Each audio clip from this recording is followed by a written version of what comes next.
PGN update में आपका स्वागत है। दिल्ली वर्तमान में लोकसभा चुनाव 2024 की छठी चरण से काफी चर्चा में है, जहां 7 सांसदीय सीटें उपलब्ध हैं।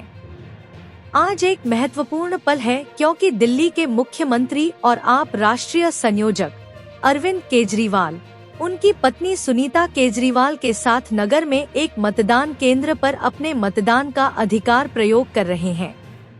यह चरण सिर्फ दिल्ली के लिए ही महत्वपूर्ण नहीं है, बल्कि पूरे देश के लिए भी, जहां 6 राज्यों और 2 केंद्र शासित प्रदेशों में कुल 58 सीटों पर मतदान हो रहा है।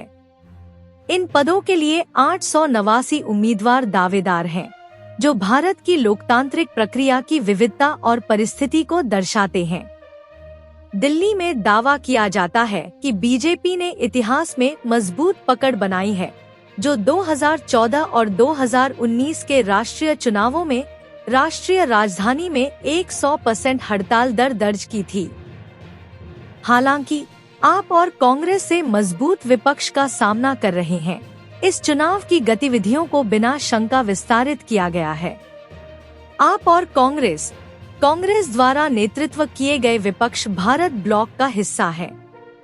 उन्होंने रणनीतिक रूप से उम्मीदवारों को पेश किया है, जहां आपने 4 सीटें और कांग्रेस 3 सीटों पर अपने उम्मीदवारों को उतारा है। इसके तहत उनके सीट साझा किए गए हैं। चांदनी चौक से लेकर साउथ दिल्ली तक हर क्षेत्र को राजधानी के राजनीतिक परिदृश्य को आकार देने में अपना महत्व है। इसके अतिरिक्त पड़ोसी हरियाणा भी आज 10 सीटों पर मतदान कर रहा है।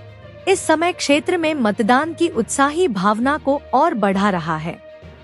दिल्ली और हरियाणा के अलावा उत्तर प्रदेश, पश्चिम बंगाल, बिहार, उड़ीसा, झारखंड और जम्मू कश्मीर भी इस छठे चरण में लोकतांत्रिक अभ्यास में शामिल हैं।